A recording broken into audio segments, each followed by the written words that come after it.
আমাকে দেখা যাচ্ছে না, মাঝে মাঝে। ওকে ওকে দেন।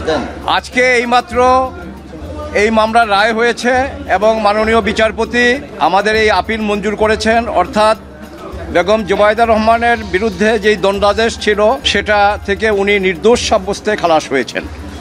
এবং আমরা এই আপিল শুনানি করতে গিয়ে বাংলাদেশ সুপ্রিম কোর্টের ইদানিংকালে ম্যাডাম খালেদা জিয়া চ্যারিটেবল মামলা এবং গিয়াসউদ্দিন আল মামুন সাহেবের সাথে আরেকটা আপনার মানি লন্ডারিংয়ের মামলা এবং আপনার 21শে আগস্টের গ্রেনেড হামলা মামলায় যদিও তারেক রহমান সাহেবের কোনো আপিল ছিল না, কিন্তু মাননীয় আদালতকে আমরা আমাদের supreme court, Pakistan supreme court, Indian supreme কোর্টের বিভিন্ন জাজমেন্ট দিয়ে আমরা দেখিয়েছি যে যদি মামলা এজ এ হোল দেখা যায় যে কারো বিরুদ্ধে প্রমাণ হয় নাই, সেক্ষেত্রে যারা আপিল করতে পারেননি তাদেরকেও আপনারা এইটার বেনিফিট, এই একুইটারের বেনিফিট তাকেও আপনারা দিতে পারেন।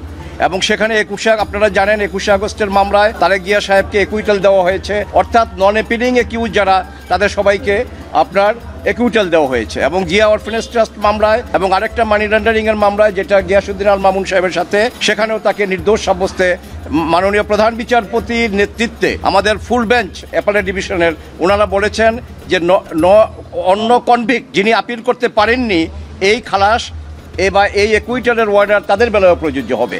আজকে আমরা এই কোর্টে বেগম জুবাইদা রহমানের মামলায়ও আমরা একই কথা বলেছি এবং বলেছি যে মিলার্ড, আপনি যেহেতু দেখতে পাচ্ছেন কাগজপত্র, ডকুমেন্ট এবং অন্যান্য যা কিছু আছে তা থেকে এই মামলা তারেক রহমান সাহেবের বিরুদ্ধে উনি কোনো জ্ঞাত আয় বহির্ভূত কোনো সম্পদের অধিকারী নহেন এবং কোনো সম্পত্তি উনি ডিজনেস্টলি অর্থভাবে উনি কোনো অর্জন করেন নাই।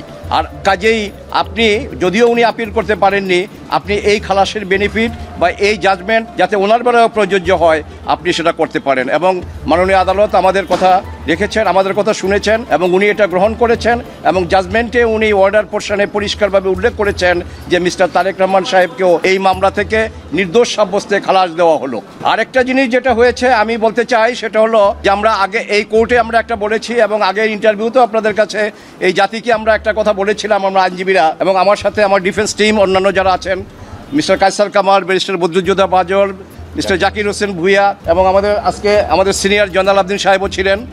আমরা একটা কথা বলেছি যে একটি টাকাও, একটা সম্পত্তিও কিন্তু তারেক রহমান সাহেবের বা ওনার স্ত্রীর যে মামলা আপনার সামনে আছে তার টোটাল প্রপার্টির হিসাব এখানে আছে। সেখানে বাংলাদেশের বাইরে, অর্থাৎ এই 54,000 বর্গমাইলের বাংলাদেশের বাইরে তার একটা টাকা কোনো ব্যাংকে অথবা কোনো প্রপার্টি তার বিরুদ্ধে তার পাওয়া যায়নি। কাজেই ম্যাডাম খালেদা জিয়া যে কথাটা বলতেন যে বাংলাদেশের বাইরে আমার কোনো ঠিকানা নাই, আজকে এই মামলায় খালাসের মাধ্যমে এটা আবার প্রতিষ্ঠিত হলো যে বাংলাদেশ, এই ম্যাডাম খালেদা জিয়া বা জিয়া পরিবারের বাংলাদেশের বাইরে কোনো ঠিকানা নাই। আজকে 18 বছর 17 বছর উনি লন্ডনে আছেন ভাড়া বাড়িতে। কাজেই এই মামলা 7 সনে শুরু হয়েছে, 23 সনে জাজমেন্ট, উনি 8 সনে 9 সনে লন্ডনে গিয়েছেন। যদি কোনো সম্পত্তি লন্ডনে থাকতো বা অন্য কোনো দেশে থাকতো সেটা এনে আবার চার্জ অ্যামেন্ডমেন্ট করে তারপরে তাকে সাজা দেওয়া যেত, কিন্তু এই ধরনের কোনো কিছু পাওয়া যায়নি। কাজেই আল্লাহ রাব্বুল আলামিনের দরবারে লাখো কোটি শুকরিয়া। আমি এবং আমার ডিফেন্স টিম যারা আমার সাথে ছিল আমরা এই মামলা যথাযথভাবে কোর্টে উপস্থাপন করতে পেরেছি এবং রায়ে নির্দোষ সাব্যস্তে বেগম জুবাইদা রহমান এবং ওনার স্বামী মিস্টার তারেক রহমান খালাস হয়েছেন। আমরা আল্লাহর দরবারে আবারও ফিরিয়ে জানাই।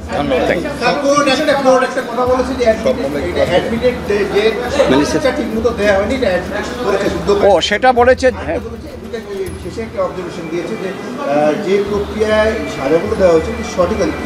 এটা হলো যে হ্যাঁ মেরিসিয়াস প্রসিকিউশন অনারেবল চিফ জাস্টিস সাহেবের আদালতে যেই মামলাটা হয়েছে সেখানে আপনার জিয়া চ্যারিটেবল ট্রাস্ট মামলায়, আমার যদি মনে পড়ে জিয়া অরফেনেজ ট্রাস্ট মামলায়, সেখানে বলা হয়েছে যে দ্যাট ওয়াজ এ মেরিসিয়াস প্রসিকিউশন। এবং আজকেও আমরা দাবি করেছি যে এই যেই মামলা আপনি শুনছেন মাননীয় আদালত, এটাও আপনার malicious prosecution as because without any basis, কোনো ধরনের কোনো সারবত্তা না থাকা সত্ত্বেও যখন মামলা তাদের বিরুদ্ধে হয়েছে এবং সাজা দেওয়া হয়েছে, এটাও মেরিসিয়াস প্রসিকিউশন বলা যায়।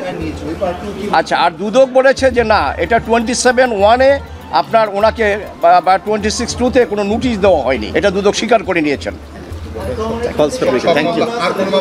আমার জানা মতে নাই, আমি ঠিক জানি না, আমি বলতে পারবো।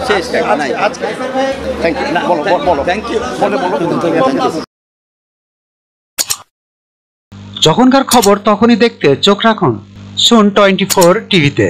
চ্যানেলটি সাবস্ক্রাইব করুন।